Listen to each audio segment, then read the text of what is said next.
A partir del criterio de máxima verosimilitud, criterio ML, veamos cómo esto ahora se transforma en una regla de decisión. Cómo podemos transformar esto en un instrumento que nos permita tomar una decisión concreta frente a una transmisión y a una observación R0 determinada.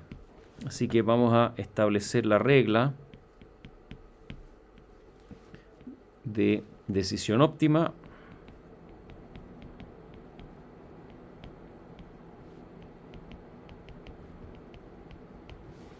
con una muestra.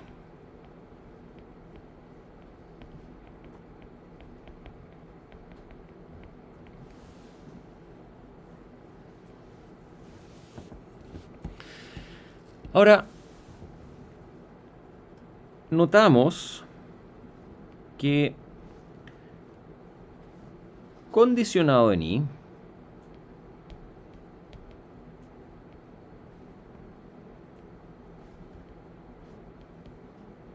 vale decir, si es que condicionamos en que sabemos qué fue transmitido, y planteo esto porque la forma del criterio ML condiciona asumiendo conocida la transmisión. Entonces, suponiendo que conocemos la transmisión y volvemos a la señal recibida, si conocemos la transmisión, entonces la señal recibida es aleatoria exclusivamente debido al efecto del ruido. Es decir, condicionado en I, la muestra que se observa en el instante T sub 0, esa muestra R0, que es igual a SI0 más N0, distribuye normal con media SI0 y varianza, alguna varianza sigma n al cuadrado del ruido. Acá estamos, por supuesto, asumiendo de que esto es ruido gaussiano, puede ser de pasabanda o de banda base, pero en cualquier caso es de media cero. Por lo tanto, este elemento aquí, que ahora es un escalar, estamos condicionando en conocerlo, genera la media de esta variable aleatoria, y la varianza es simplemente alguna varianza sigma n cuadrado del ruido. Y si ese es el caso, entonces en realidad podemos afirmar que la probabilidad, la función de densidad de probabilidad de R0 dado SI0, vale decir, la densidad de probabilidad que está involucrada en el criterio de máxima verosimilitud, es igual a la densidad, a una densidad gaussiana, vale decir, 1 partido por la raíz de 2 pi sigma n al cuadrado por e elevado a menos R0 menos SI0 al cuadrado dividido por 2 sigma n al cuadrado, y esto para i igual 0 y 1. Por lo tanto,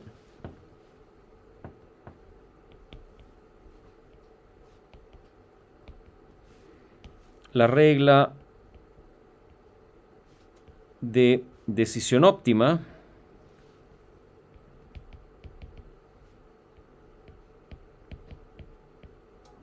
es, dos puntos, y me voy a llevar esta línea a la próxima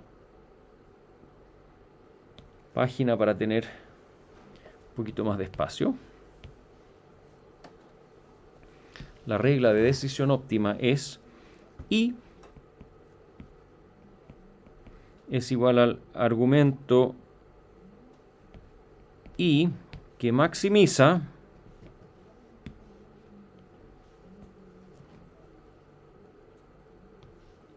P sub I por esta densidad de probabilidad. P sub I por la densidad de probabilidad que acabamos de ver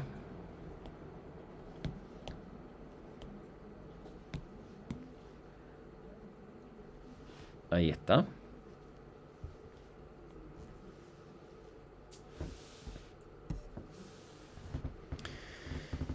Y si miramos con cuidado, en un argumento parecido al que hicimos en su momento para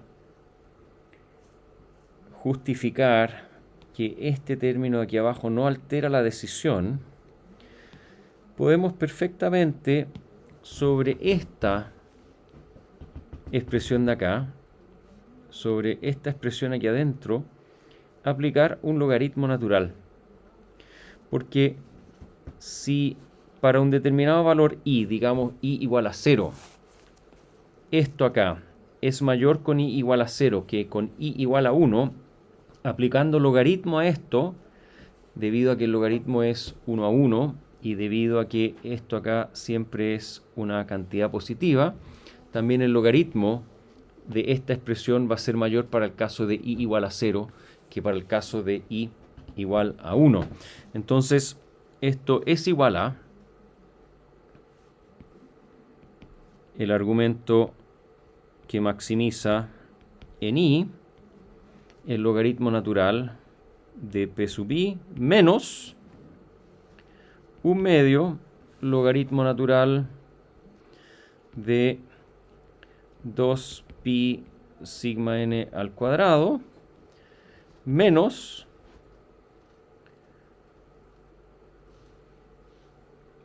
R0 menos SI0 al cuadrado dividido por 2 sigma n al cuadrado. Y a su vez, mirando esta expresión con atención, vemos que esto acá no depende de i. Y por lo tanto también podemos eliminarlo. No depende de i. No altera la decisión. Y así llegamos a una expresión aún más simple. I es igual al argumento que maximiza en i al logaritmo natural de p sub i menos 1 dividido por 2 sigma n al cuadrado de R0 menos SI0 al cuadrado. Y esto lo podemos directamente escribir así.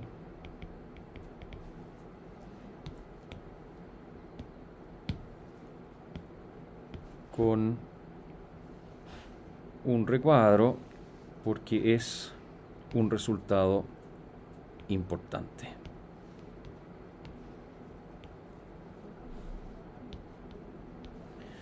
Esta es la regla de decisión óptima que hemos estado buscando.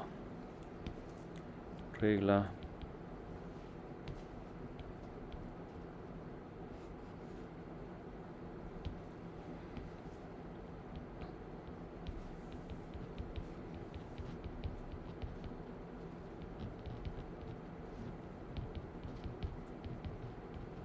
de decisión óptima. Ahora, estamos analizando un caso binario. Entonces, esta regla la podemos expresar equivalentemente de la siguiente forma. En el caso binario,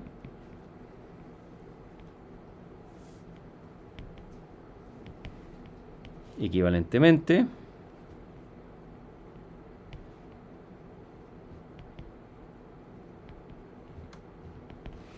tenemos que comparar el logaritmo natural de la probabilidad del 0 menos 1 partido por 2 sigma n al cuadrado de R0 menos S00 al cuadrado y hacernos la pregunta si esto es mayor, en caso que sea mayor es la hipótesis nula, o menor. En caso que sea menor, es la hipótesis alternativa, que el logaritmo natural de P1 menos 1 partido por 2 sigma n al cuadrado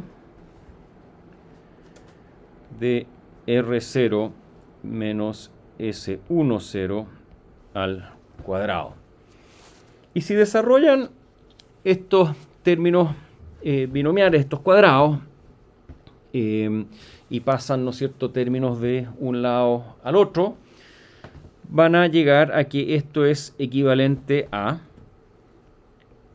tomar la observación R0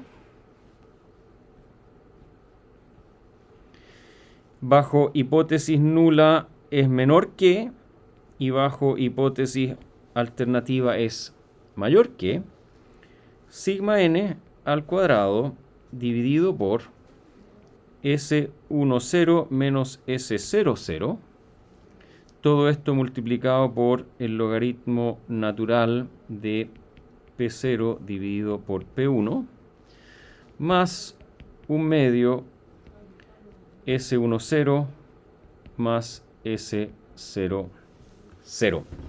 Y esto es bien importante, porque fíjense, acá del lado izquierdo tenemos la observación.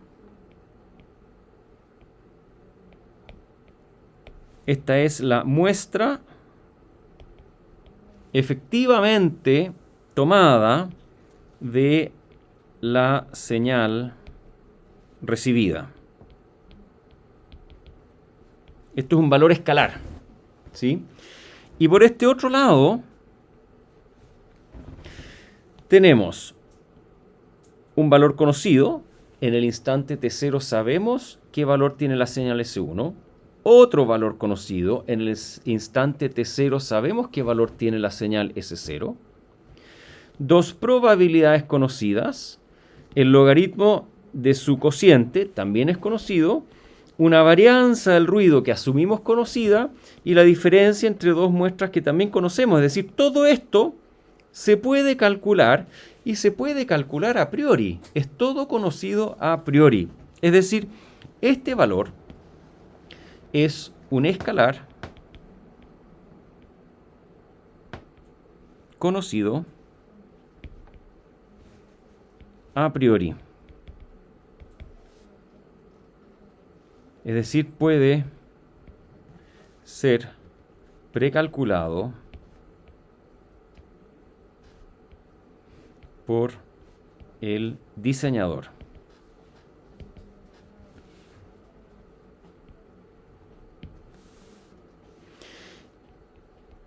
Y este valor es lo que establece un llamado umbral.